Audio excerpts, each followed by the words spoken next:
The Hour of the Time may be contacted at HOTT, that's H-O-T-T, P.O. Box 940, Eager, spelled E-A-G-A-R, in the state of Arizona, 85925. Our phone number is 928-333-2942, and our website is www.houroftheTime.com.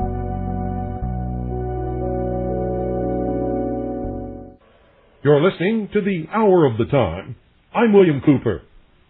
Today is January the 12th, 1998. And the world is not in good shape, ladies and gentlemen. This nation is not in good shape. You are very quickly losing your heritage, losing your liberties, your freedom. Your children are losing their opportunities that so many Americans died to hand down to their posterity, or so they thought. I want you to make good note of tonight's broadcast. It is a continuation of that which we did on Friday. This one will be the clarifying mixture, I suspect. And for those of you who don't understand any of it, if you're a Christian and you want to know the truth, just go to the New Testament and read only the words in red. Don't bother with any other word in the whole book. Read only the words in red, for they will lead you to the right path and to the gate, which is narrow. You see, everybody spends so much time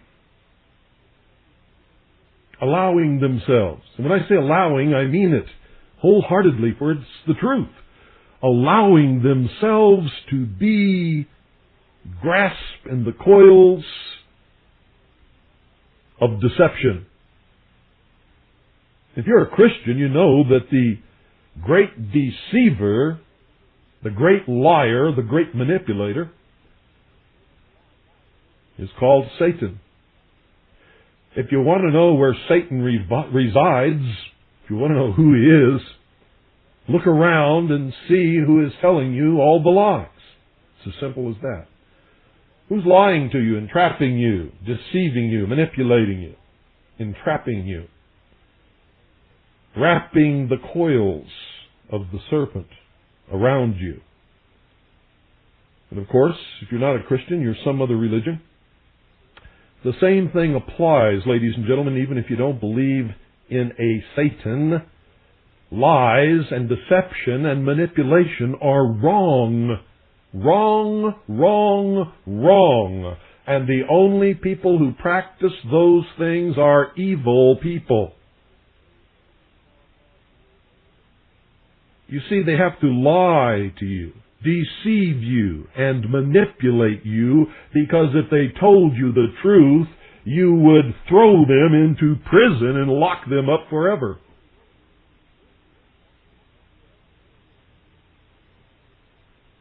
Now, if you're a Christian and you want to know the truth, go to the red words in the Bible.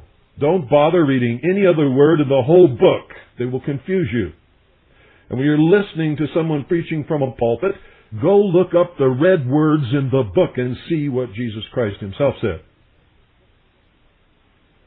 If you're not a Christian, find out who's telling the lies. And do it honestly, leaving your preconceived notions, your prejudices, and your own agenda behind you when you look for the truth. For if you're looking to prove something that you already believe, you will only find evidence to support it. You will not ever discover the truth. And the truth is so important, for this is the age of deception. Almost everyone in the world today is leading a life of fantasy, lies, deception, and they are being manipulated by the fathers, the perpetrators, the inventors of those lies.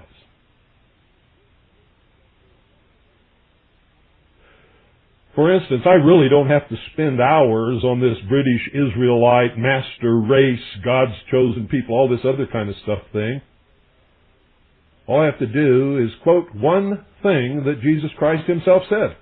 For all of this is being manipulated in Christianity and Zionism. And it's all a lie. Jesus Christ said, "Whosoever shall believeth in me shall have everlasting life."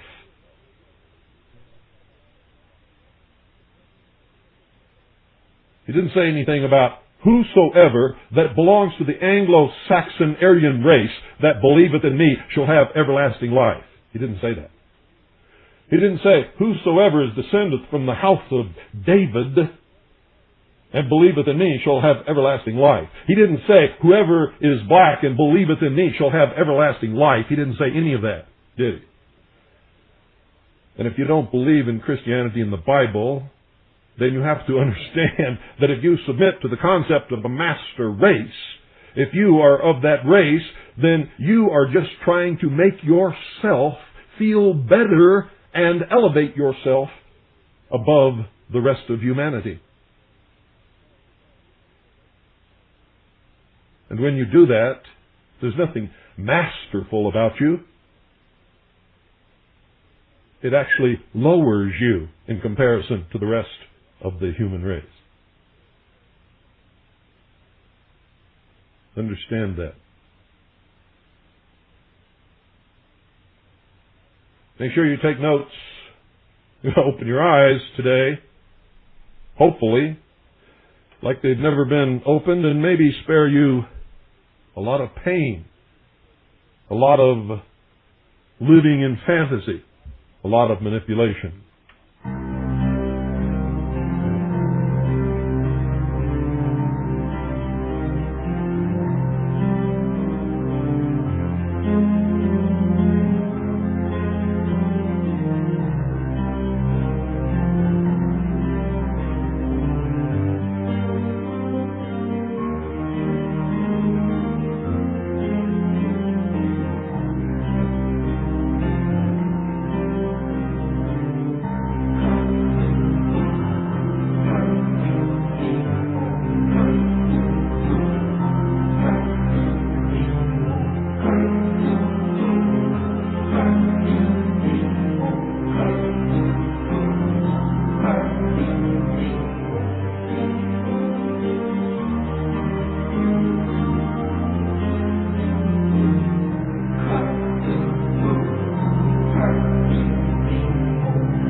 Remember, ladies and gentlemen, none of this British Israelism stuff ever surfaced in the entire history of the world until King Henry VIII wanted to divorce his wife and found out that the Pope would not let him. So King Henry VIII divorced all of England and himself from the Catholic Church, from the Pope, founded the Anglican Church, and then it became necessary to justify his actions to the world, to the English people in specific, and to be able to make it stick. Somewhere down the line, the Royal House of England invented a family tree connecting them directly by descendants to the Royal House of David, and thus to the Old Testament, the lineage of the divine right to rule, or so they claim.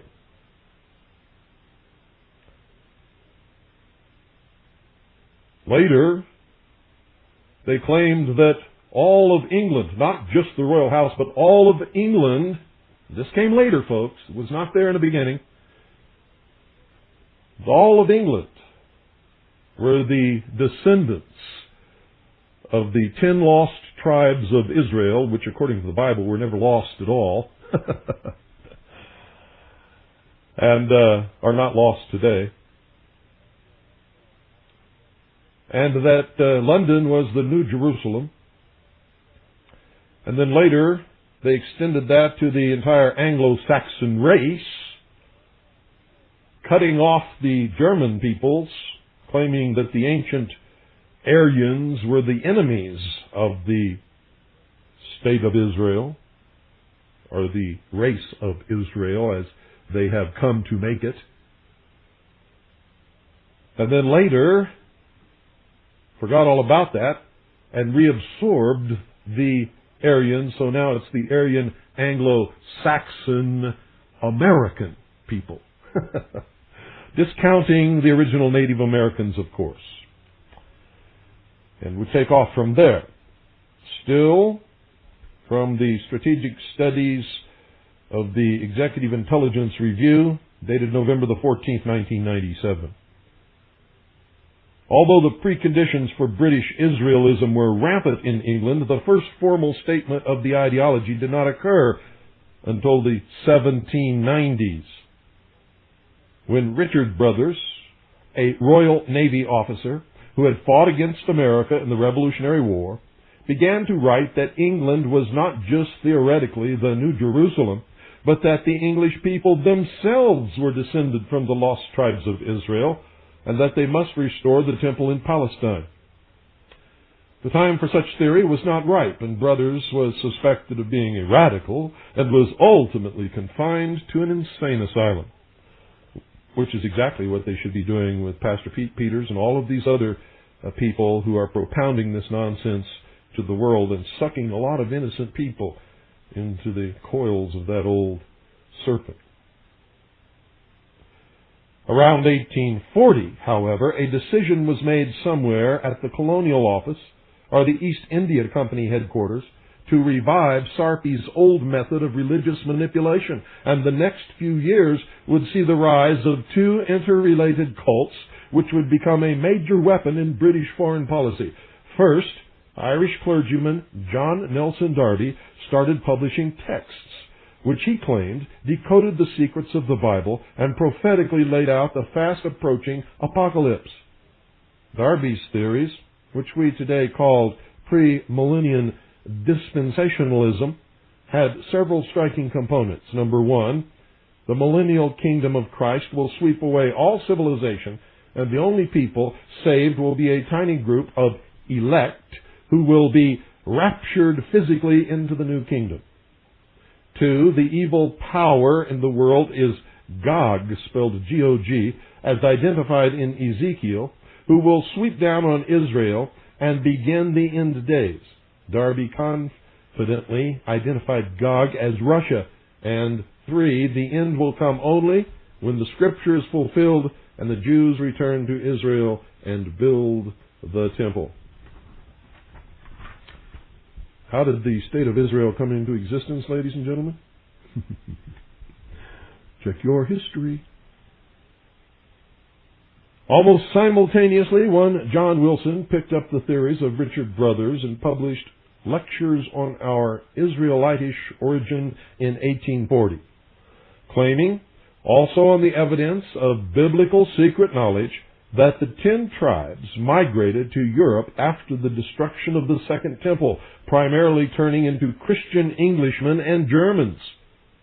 The racially inferior tribes of Judah, said Wilson, remained in Palestine and became the modern Jews, and they believed that and preached that for a long time. And today, they say the Jews that call themselves Jews today speak Hebrew and practice the ancient Hebrew religious ceremonies and holidays are not Jews at all. Are not Jews at all. They're not even from the tribe of Judah now today. See, these people change their story about every 20 years. No, they're really folks from some weird tribe in the mountains of what used to be called the old Soviet Union. Khazars is the name. The British Israelites claim there are no real Jews alive today.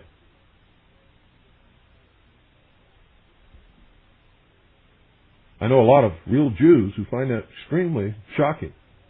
And they're not Khazars. They are the real descendants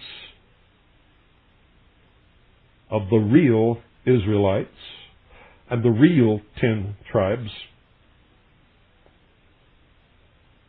They are of the race known as Shemites, or Semites, which include the Arab people also.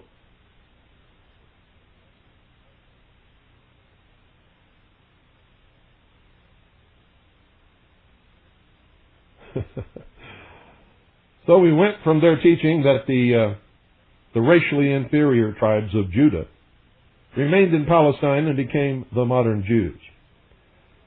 You see, that flies in the face of everything they say. Because if you've studied the history of the Middle East, you know that the state of Israel was not that ruled, ladies and gentlemen, by the house of David. The house of David was of the tribe of Judah. The house of David and the tribe of Judah warred against and conquered the state of Israel. That's the true history of the region.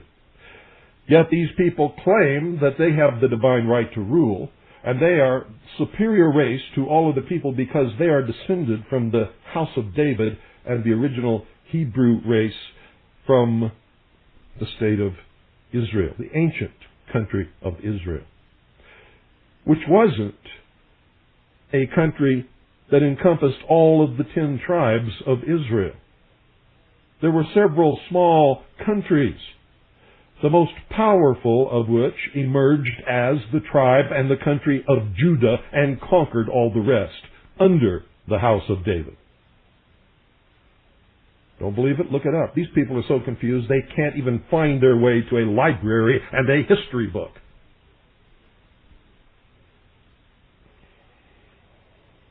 Both of these bizarre theories were sponsored by the British oligarchy because they exactly fit the Crown's policy requirements. Darby's identification of Russia would be crucial to drumming up support for the war against the country which the British would shortly provoke in the Crimea. Wilson's biblically sanctioned friendship with the Germans was also British policy. The fraud of the whole thing is exposed when slightly later British foreign policy turned against the Germans. Immediately, Wilson's organization was factionalized, and it was discovered by the winning faction that the Germans were actually, get this folks, the racial heirs of the Assyrians, the ancient enemy of Israel, and therefore the enemy of British Israel. The Germans, of course, have always claimed descendancy from what they call the Aryans of India.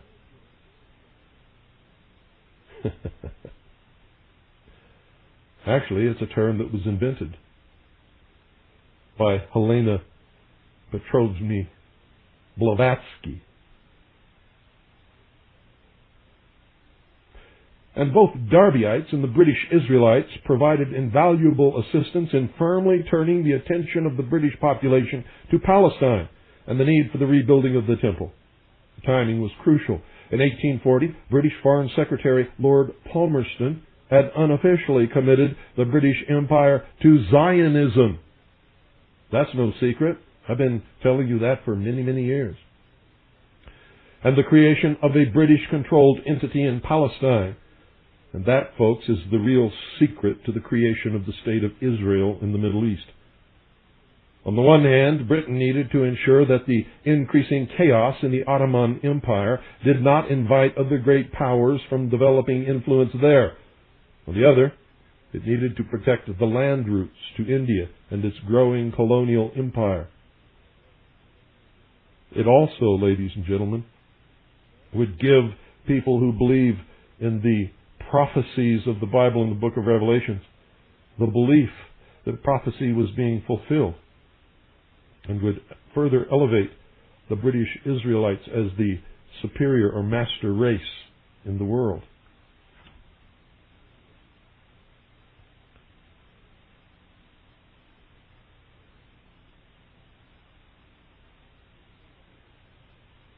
This became official policy in 1845, with a colonial office report proposing, quote, the establishment of a Jewish nation in Palestine as a protected state under the guardianship of Great Britain, end quote. Such a state, the report concluded, quote, would place us in a commanding position in the Levant from whence to check the process of encroachment, to overawe our enemies, and, if necessary, repel their advance, end quote. The Crown's case officer for this project was Anthony Ashley Cooper, the 7th Earl Shaftesbury, a pious oligarch who combined aspects of both the Darbyites and the British Israelites, cleaned them up for general consumption, and became the leading spokesman for a plan to resettle Jews back in Israel. Shaftesbury's high church version of British Israelism, as well as the various low church versions, grew through the 19th century. Queen Victoria's daughter, Princess Alice, became a patroness of the movement. In 1862, the Prince of Wales and future King Edward VII made a tour of the Holy Land, the first English royal to set foot there since 1270. In 1865, Shaftesbury's efforts came to fruition with the founding of the Palestine Exploration Fund, known as PEF, under the official patronage of the Queen. The PEF brought together funding from the Rothschilds and the United Grand Lodge of Freemasons. There's those Freemasons again. Membership ranged from oligarchs to apocalyptic crazies. And again, religion made a brilliant cover for espionage and colonial manipulation. Nominally charged with surveying the Mideast so that the country could be restored by the Jews to its ancient prosperity, the Palestine Expeditionary Force spent its time subverting the Ottoman governor and making the maps that the British Army would use in the area in World War I. One of PEF's leading explorers in Palestine from 1867 to 1870 was General Sir Charles Warren. According to British author Stephen Knight, Warren, who had been Commissioner of London's Metropolitan Police and a Freemason,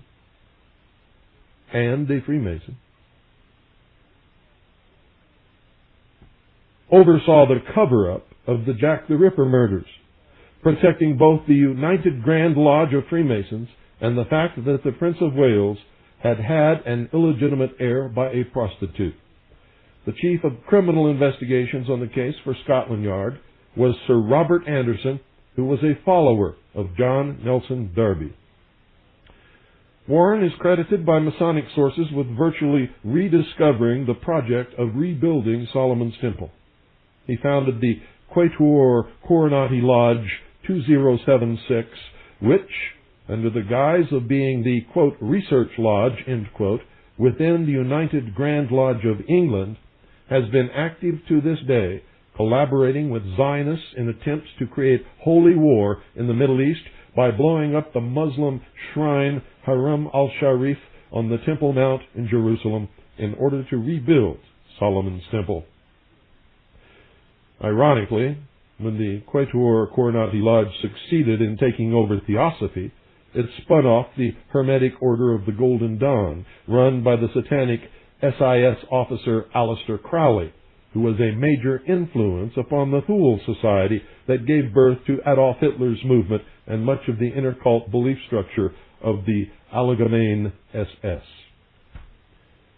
If you study the history of Nazi Germany, you'll find that it came right out of the occult lodges of the Thule Society and Freemasonry.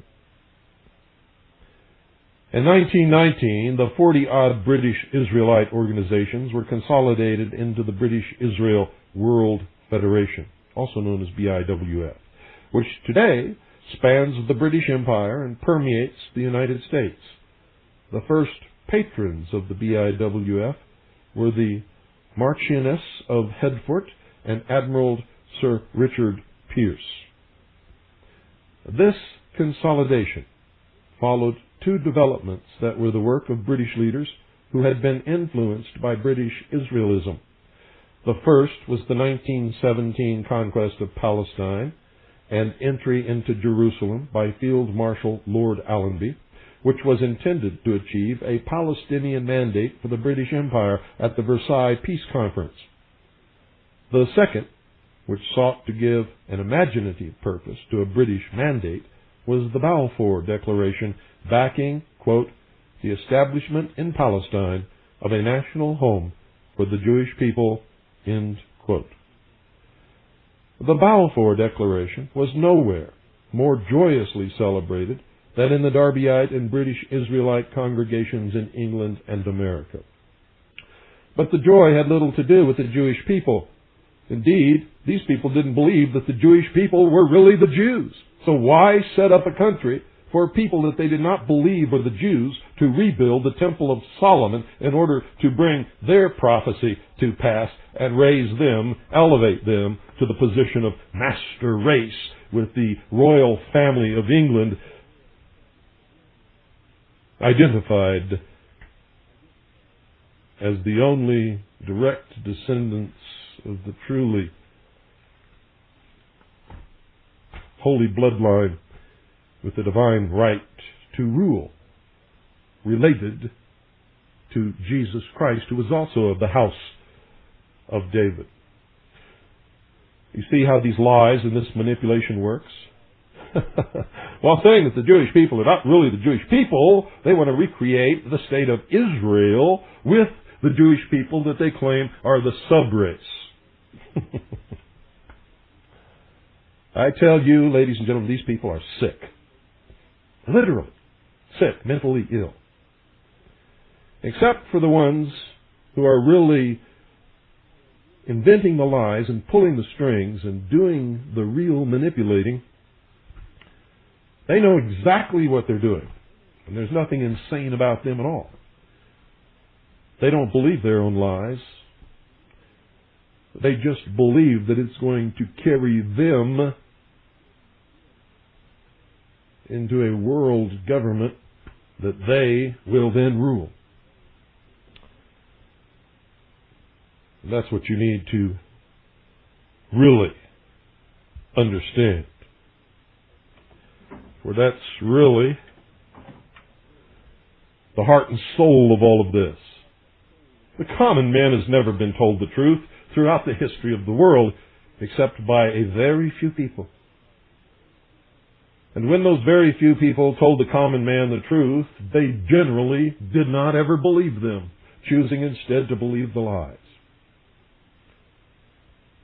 I find it absolutely amazing, for the truth, elusive though it may be, can be found by anyone who wants to take the time to look for it. The so-called patriot community in the United States of America and some militia organizations are permeated with these people who call themselves Christian identity or British Israelites. There's nothing patriotic about them. They exist solely to be manipulating and destroying the United States of America and the Christianity which they claim to be so much a part of. And that's the truth of the matter. These are truly subversive organizations and are not in the best interest of anyone who believes truly in liberty and freedom for all people, regardless of race, religion, or point of ancestral origin.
The consolidation that took place in 1919, uniting the 40-odd British Israelite organizations, followed two developments that were the work of British leaders who had been influenced by British Israelism.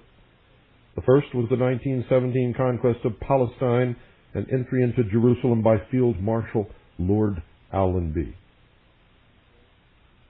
The result, ladies and gentlemen, was the ultimate formation of the State of Israel, to be peopled by the very people that the British Israelites claimed were not the Jews.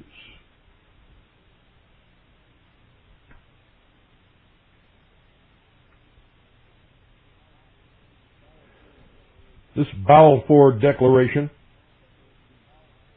that was the precedent for all that followed, was celebrated in the Darbyite and British Israelite congregations in England and America. But the joy had little to do with the Jewish people, ladies and gentlemen. Indeed, they didn't even believe they were the Jewish people, but imposters, as they tell you today. Mud people, as they called them. Indeed, many of these celebrants were anti-Semites who would soon join the revived Ku Klux Klan. The issue was the final fulfillment of the biblical prophecy, and then the end of the world, these people say. And I tell you, that's not going to happen either, because that's not what Jesus Christ said.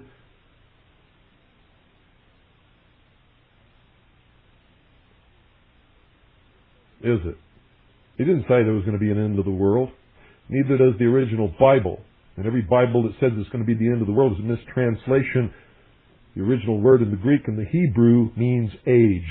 It will be the end of the age. Both British Israelism and Darby's prophetic apocalypticism were surprisingly welcome in America. Since both contained a Gnostic core belief, they were not altogether foreign to the theological ideas of many transplanted Puritans. Large factions of the American Puritans could easily be classed as Gnostics. Some early Puritan settlers even came up with a version of Israelism and believed that Native Americans were among the lost tribes of Israel. You know that as the Mormon Church, or the Church of Jesus Christ of the Latter-day Saints. And again, folks, I don't care what religion you belong to. That's up to you, as long as you belong to it in the truth. As long as you know the truth and you choose to still believe it anyway, I'll fight and die for your right to worship at that altar. It only becomes bad when you, in believing your religion, try to foist your religion on the rest of us. Make us conform to your worldview. Try to make everyone who believes in liberty and freedom eat and drink and think and live and sleep and bow down to whoever you bow down to. That's wrong. And I don't care what religion it is that you belong to. I'm talking to everybody listening to this broadcast. Everybody. Live your life. Believe what you wish. Worship at whatever altar you wish. I will support that even unto death. I will not support your attempting to take away my liberties and freedom to invoke whatever your particular religion or belief believes should be my government or my life. That I will oppose also unto death.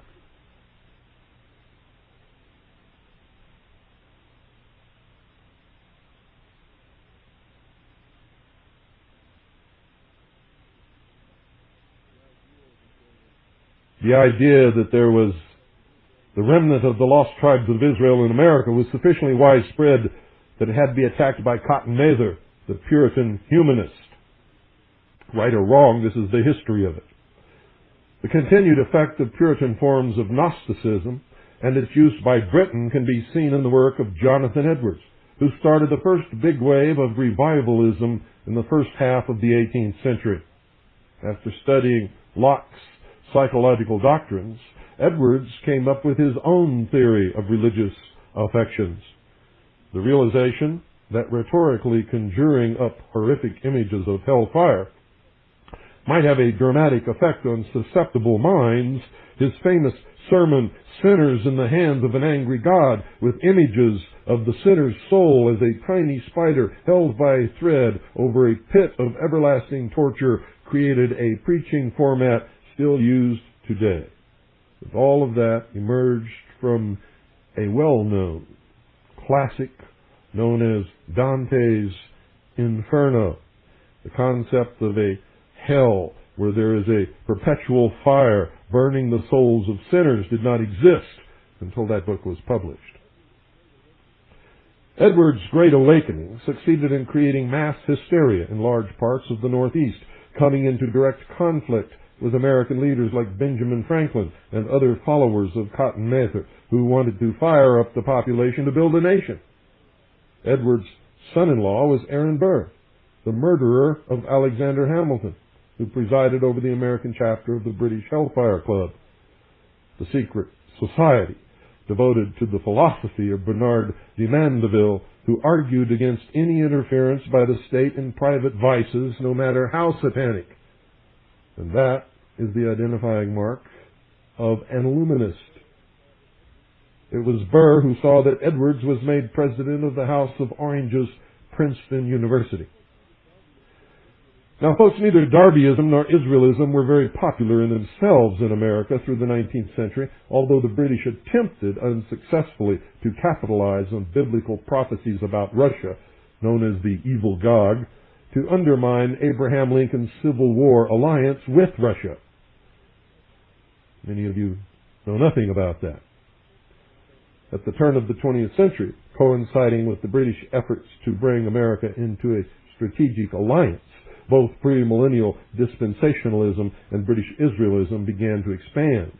Most of you don't understand that England sided with the South during the Civil War, hoping to split the United States of America in half so that England could eventually reconquer this continent.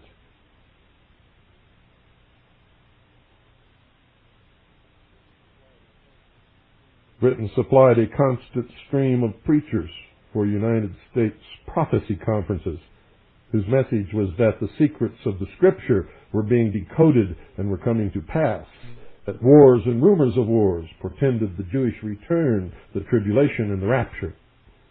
The Darbyite theories were assembled in a series of pamphlets, several edited in England, called The Fundamentals, a testimony of truth. Far from it. These pamphlets, which included the statement that although man was originally made in the image of God, he had lost that honor by Adam's sin, circulated in the millions in the United States. Indeed, the reason why many Protestant evangelicals and apocalyptics are called fundamentalists is that they adhered to the fundamentals described in these pamphlets. Meanwhile, British Israelism grew. The first American organization based on the writings of Edward Hines, the reigning British Israelite, was the 1879 Lost Israel Identification Society of Brooklyn, created by Joseph Wilde, the pastor of Brooklyn's Union Congregationalist Church. In 1883, C.A.L. Totten, who was a United States Army officer, wrote, "Palestine regained are the relation of our race to the race of Israel, the means toward the end."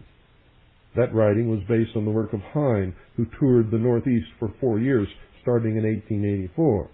And a clue to its agenda is the end sentence of the subtitle, "The Means Toward the End." There were two American delegates to the 1919 founding of the BIWF in London, namely J.H. Allen and Portland, Oregon pastor Reuben Sawyer. The latter was a Darbyite who came to incorporate British Israel into his views. Sawyer was replaced as the United States representative to the BIWF by Howard Rand, a lawyer who ran for Attorney General of Massachusetts on the Prohibition Party ticket. In 1930, Rand founded the BIWF-affiliated Anglo-Saxon Federation of America, which soon had chapters all across the United States. There has been an intermingling of British Israelism with major Protestant evangelical denominations ever since that time. For example, Garner Ted Armstrong, the founder of the Worldwide Church of Christ, preached that the Anglo-Saxon Celtic race was the true Israelites and that the British sovereign was descended from King David. Upon his death, his church split between adherents of British Israelism and those who believed in, quote, the rapture, end quote. Likewise, Billy Graham, who founded the Evangelistic Association, got his first training from a British Israelite named Mordecai Ham. Graham rose to prominence after his revival meetings in Britain, where he became associated with such British Israelite influence notables as Lord Home of the Hersal. Graham's writings were published by the leading BIWF geopolitician Kenneth Hugh de Courcy in his publication Religious Review. Although Graham seeks to keep it hidden, some of his closest advisors practiced Kabbalistic biblical prophecy from the signs of the time. Another offshoot of British Israelism that has permeated the United States, posing a significant national security problem, and that is no exaggeration, is the Identity Church. It agrees that the Anglo-Saxon Celtic race is the true Israelites, but differs from the BIWF by proclaiming the Jews to be descended from Eve's mating with the serpent in the Garden of Eden. Identity has significant influence within a number of paramilitary groups and in the militias. Some few militias, ladies and gentlemen. Don't denigrate or condemn the militias, for only a very few are affected by this cancer. And you can tell exactly which ones they are. They'll tell you that you can't be a true American or belong to the militia unless you are a Christian and specifically Christian identity person. So they're not hard to pinpoint. That makes them not militias, but religious armies. The true militia, ladies and gentlemen, is defined in the law of every state and of the United States of America.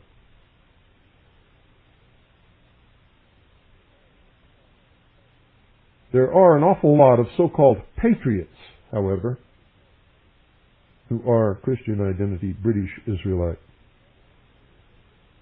These people also believe that Hitler was right, and that Hitler's Third Reich was the promise, and should have been allowed to come about. Hitler's one of their big heroes, and they include the Aryan race, as does the modern British Israelite movement anyway, and in England, even after having said that they were not part of the original 10 tribes of Israel, but were the Assyrian enemies of the tribes of Israel, and now they are once again of the tribes of Israel. You see, it's all convenient. It's too convenient. This Christian identity also has significant influence, ladies and gentlemen,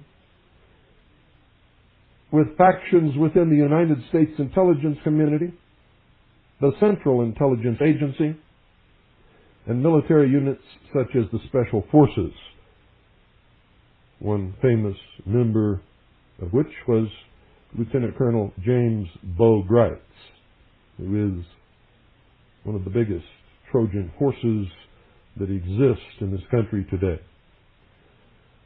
This influence of British Israel upon paramilitary and patriot organizations in the United States is long-standing. William Pelly, who founded the Silver Shirts in imitation of the Nazi Sturmabteilung, or SA, in the 1930s, was one such case. Others include Reverend Gerald L.K. Smith, who created the American Destiny Foundation, and then formed the paramilitary California Anti-Communist League. Reverend Wesley Smith, who founded two paramilitary groups, the California Rangers and the Christian Defense League. Lieutenant Colonel William Potter Gale, retired, who first worked with Swift's Defense League, then broke off to found the Posse Comitatus, and so forth.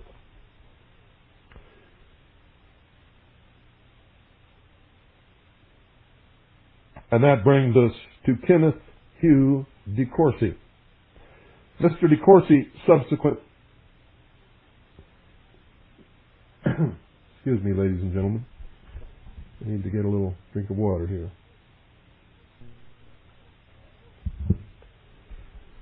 DeCourcy, a protege of British SIS Chief Sir Stuart Menzies, was born November 6th in 1909.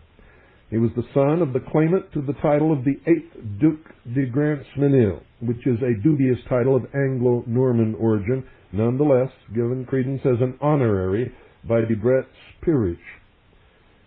DeCourcy has had numerous high-level associates, within the Club of the Isles, and he is one of the leading apologists for the House of Windsor's involvement in the drive to impose Adolf Hitler upon a prostate Germany for a drive to the east against Russia. Among his Club of the Isles friends who were involved in the project were His Royal Highness George Duke of Kent, who was also a leader of the United Grand Lodge of England, and King Edward VIII, who was forced to abdicate because of his pro-Nazi views, when by 1936 a faction of the Club of the Isles had come to see Hitler as a dangerous Frankenstein monster. DeCourcy remained faithful to the Duke of Windsor, even after the Duke was known to have entered into negotiations with Hitler to be restored to the throne of England by the Wehrmacht. DeCourcy was very close to the evangelical Lord Home of the Hersel, who was with Prime Minister Neville Chamberlain at Munich. However, the egotist Kenneth Hugh DeCourcy made the mistake of placing some of his records on file at the Hoover Institution's archives, including a document he claims he wrote in Wormwood Scrubs Prison while serving a sentence there for financial fraud. This document concerns his own role in the escape of convicted Soviet spy and suspected British triple agent George Blake in October 1966. Some United States intelligence sources believe that Blake did more damage to United States interests than British triple agent H.A.R. Kim Philby, whom you've all heard of. In his latest prophecy appearing in the pages of Corsi's Intelligence Digest and Special Office, he is once again claiming that there will be a renewed Middle East war by 1998, that's this year, that will escalate into World War III. And ladies and gentlemen, if you could see all of the information that I gather here from all of my people worldwide, I would not reject that as an offhand, ridiculous statement. It's very possible, and it could actually occur. According to de Corsi, Russia is assisting Iran and Syria to prepare for such a war through the transfer of nuclear technology. In order to save Israel, the British will have to rely upon the United States arsenal to obliterate the Russian-Syrian-Iranian alliance. Should President Bill Clinton, who de Corsi states hates Israel's Prime Minister Benjamin Netanyahu, balk at this escalation, then the British will destroy Clinton by playing their trump card, 60 million evangelicals in the United States. The situation is such that Netanyahu may himself launch a preemptive nuclear strike. Otherwise, de Corsi said that China was doing everything it could to maneuver Russia into an alliance with Iran for the forthcoming Middle East war. The reason is that Russia is extremely weak militarily. It has only its strategic missile capability left after having decimated its other military units, and that's what they want the world to believe. It is not true, ladies and gentlemen. If there is a new Middle East war, then he foresees China might move to take eastern Russia, which he claims has been a long-term goal. It would be impossible, given China's vast population and territorial depth, for it to be conquered by Russia or by anybody else for that matter. De Corsi's latest prophecy is a reliable expression of the viewpoint of a powerful faction within the Club of the Isles.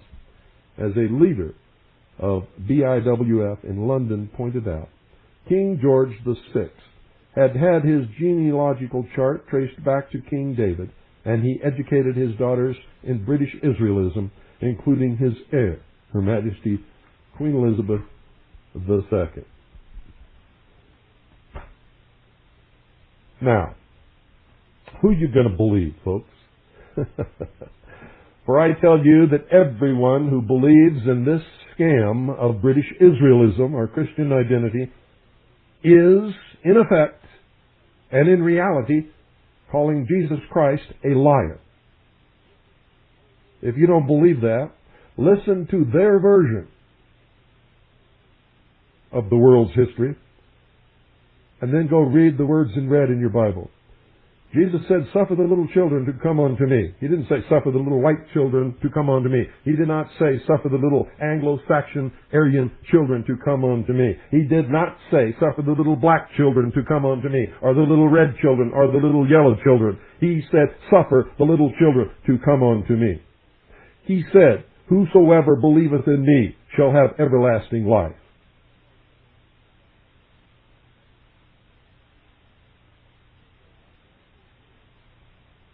He said a lot of other things, ladies and gentlemen, all that say the same thing, that he was, if you're a Christian, and you must believe this if you're a Christian, he was the salvation of all humanity. He was the end of all pain and suffering. He was the standard around which all people, rich and poor, sick, healthy, lame, black, white, yellow, red, purple, green, I don't care, to end all of the wars and bring about God's kingdom on this earth. Anybody who tells you anything different from that is calling Jesus Christ a liar. If you don't believe me, you read his own words in red in the Holy Bible. If you don't believe in Christianity, or even in any other religion, the answer to the problems of the world is not the Mormon Church. It is not the Southern Baptist Church.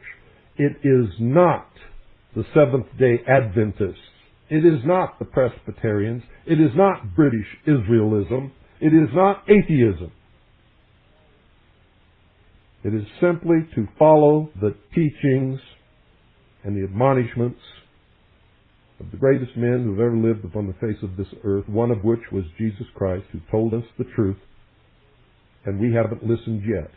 And even though we have His words at our disposal, within arm's reach in almost every home or in every library throughout the world, people still go and listen to these lies and believe them, go back and read that Jesus Christ contradicted every single thing that these people are teaching you, and you still don't understand it.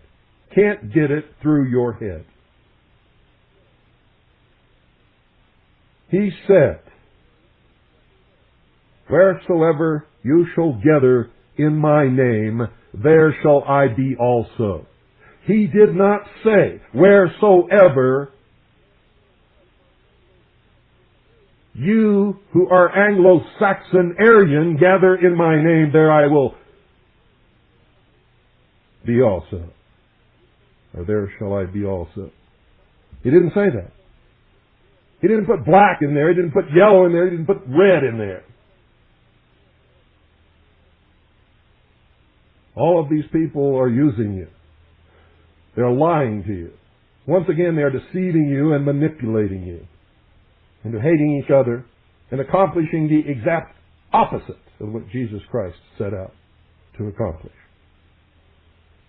And so if you call yourself a Christian, you must reject these things, but you must not believe me just because I say it.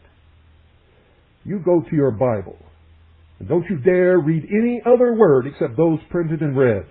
For if you're a Christian, those are the only ones that matter. No other word in that entire Bible matters save those words.